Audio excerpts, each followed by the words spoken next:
अस्सलाम वालेकुम class 10th बच्चों। आज आप लोगों ने जो मैथ के टेस्ट के अंदर रिस्पांस दिया है, मेरा दिल बहुत ही जिसको ना गार्डन गार्डन हो गया, बहुत दिल खुश हुआ है। आप लोगों ने बहुत अच्छा रिस्पांस दिया है और अल्हम्दुलिल्लाह बहुत सारे बच्चों को 20/20 वैसे तो पेपर तो मेरे ख्याल अराउंड अबाउट 40 बच्चों ने दिया था।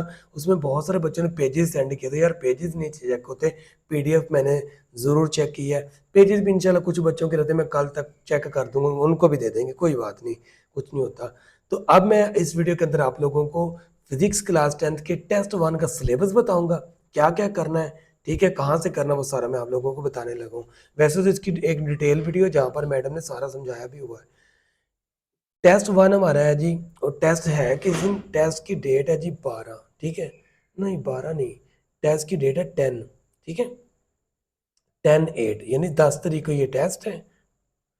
तो टेस्ट 1 है, चैप्टर नंबर 1, एक्सरसाइज के शॉर्ट क्वेश्चन करने हैं 5। अब एक्सरसाइज के शॉर्ट क्वेश्चन 5 कौन से हैं वो मैं आप लोगों को दिखा देता हूँ कि बच्चों ये रहे हमारे एक्सरसाइज के शॉर्ट क्वेश्चन, ये 5 शॉर्ट क्वेश्चन रहे, ठीक है, 10.1 से लेकर 10.5 तक। ये इनमें से कोई क्वेश्चन आपने छोड़ना नहीं है, सारे के सारे करने हैं। अब दूसरी बात, इनके आंसर कहाँ से करने हैं, जहाँ से आप लोगों ने पहले आंसर याद किए हैं इट्स ओके। अगर आप लोगों को लगता है कि सर मैंने तो इनके आंसर पहले जहाँ से किए मुश्किल थे, तो भाई आप लोग यहाँ पर ये देखें, ठीक है। मैं थोड़ा सा इसको वीडियो को शॉर्ट करता हूँ ताकि आप लोगों को ये कंप्लीट नज़र आए। यहाँ पर वह रहा 10.1 से लेकर 10.5 तक। अब ये जो चीज़ें ना, ये सारी चीज़ें मिस ने एक्सप्लेन की हुई हैं, वो वीडियो भी इंशाल्लाह सुबह तक अपलोड हो जाएगी, आप लोग देख लीजिएगा, ठीक है।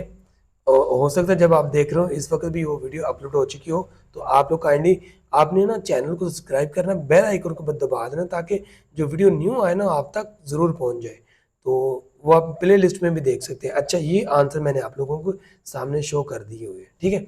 अब मैं आपको आगे भी बताता हूँ, क्योंकि इस वीडियो के अंदर सिलेबस डिस्कस कर रहा है ना हमने, इसमें पढ़ना तो नहीं ना हमने भी, हम याद थोड़ा करना, याद तो हम बाद में भी कर लेंगे, बस ये सिलेबस थोड़ा सा पता चलता जाए। आगे है जी, कंस्ट्रक्टेड रिस्पॉन्स क्वेश्चन है 5। अब देखते हैं कंस्ट्रक्टेड कौन कौन से हैं 5। तो कंस्ट्रक्टेड 5 क्वेश्चन 10.1 2 3 4 5, अच्छा ये भी सारे ही हैं, ठीक है। अब इनकी इनकी इनकी तो आपने टेंशन लेनी नहीं ना, इनके आंसर भाई आप लोगों ने मेरे इन नोट से ही करना, वेरी इजी इनके आंसर लिखे हैं। इंशाल्लाह जब आप 1 से 2 दफ़ा पढ़ेंगे ना, आपको आंसर वैसे ही इसके याद हो जाएंगे, ठीक है। तो इसके बाद अभी कुछ मज़ीद बातें भी डिस्कस करेंगे। अभी मैं बस आप लोगों को सिलेबस दिखा रहा हूँ। 5 शॉर्ट हैं जी, 5 कंस्ट्रक्टेड, 10 शॉर्ट क्वेश्चन बन गए।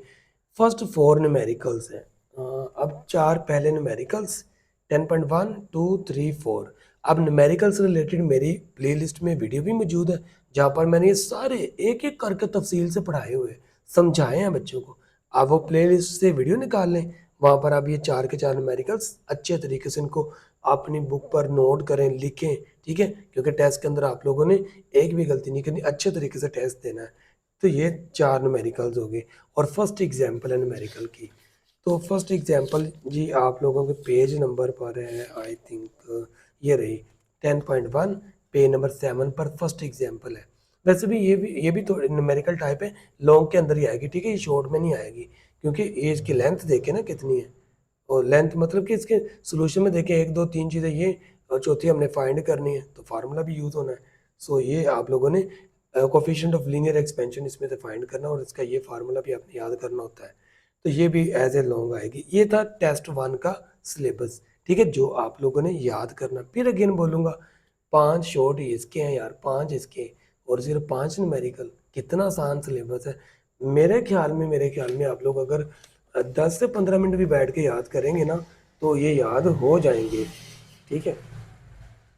अब मेरा यहाँ पर क्या था, 1 मिनट। अब अगर मैं आपको इस वीडियो के अंदर चीज़ें एक्सप्लेन करना शुरू कर दूँ ना, कि लाइक देखें यहाँ पर शॉर्ट क्वेश्चन है जी, what factor influence the thermal expansion of the solid.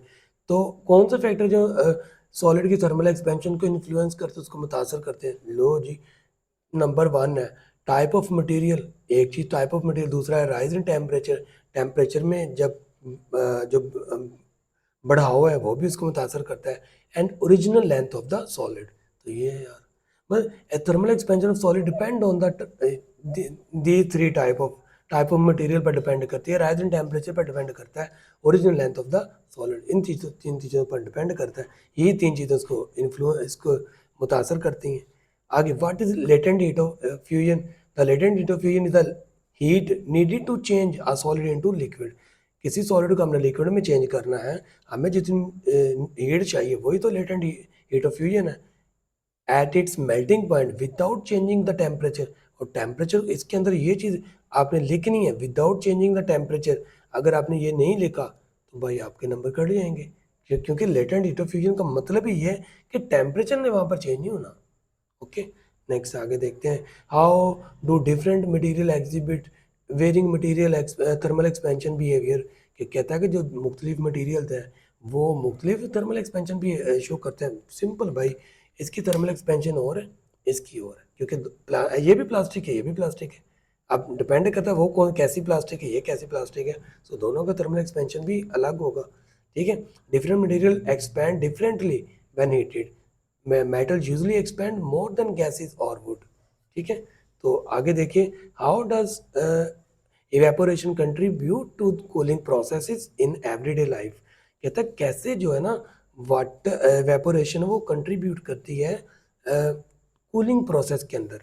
Evaporation cause cooling process because fast particle take heat away, जो तेज पार्टिकल होते हैं वो जल्दी से हीट को ले जाते हैं from the liquid surface, liquid की सरफेस से लेकर उसको उड़ जाते हैं। एंड वेट, जैसे कि एग्जांपल क्या जी, wet clothes dry faster on a hot day due to the evaporation. जो हमारे गीले कपड़े होते हैं वो जल्दी सूखते हैं गर्म दिनों में, ठीक है, इवेपोरेशन की वजह से। आगे, what is latent heat of vaporisation and how it is calculated?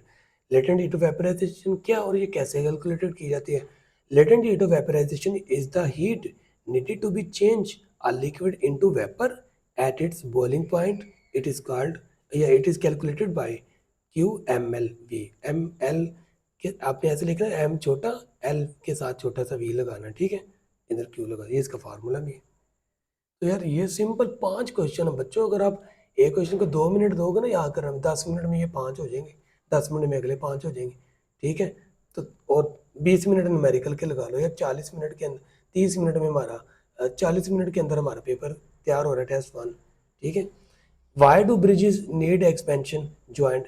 जो ब्रिज होते हैं, जो पुल होते हैं, उनके एक्सपेंशन ज्वाइंट क्यों चाहिए होते हैं? ठीक है, बट ग्लास जार को नहीं चाहिए होते। इसकी वजह क्या जी, ब्रिज जो होते हैं वेरी लार्ज होते हैं, बहुत बड़े बड़े होते हैं, so they expand more in hot weather. वो गर्म दिनों में, गर्म वेदर में एक्सपैंड करते हैं। Expansion joint give them space, expansion joint उनको स्पेस देते हैं to expand and prevent cracks, ताकि वो एक्सपैंड करें और उनके अंदर क्रैक्स ना आए। ठीक है, glass jar are so small, glass jar बहुत छोटे होते हैं, so their expansion is very little, उनकी एक्सपेंशन भी बहुत ही लिटिल होती है। And usually don't cause damage, और वो अमूमन डैमेज की वजह नहीं बनती। ठीक है, तो इसी तरह आगे देखें हम। एक मिनट, ये कॉल किसकी आ रही है? चलिए बाद में उठाते हैं, ज़रा मैं इंशाल्लाह पहले हम पढ़ लें। 10.2 है, if two liquids are heated under the same condition, दोनों को एक ही कंडीशन के अंदर हमने हीट किया है, but one of them heat up faster, एक उसमें बड़ी जल्दी हीट हो गया, दूसरा नहीं हुआ। इसकी वजह क्या होती है जी? Liquid that heat up faster has lower specific heat capacity. जो लिक्विड जल्दी गर्म होगा उसकी स्पेसिफिक हीट कैपेसिटी कम होती है।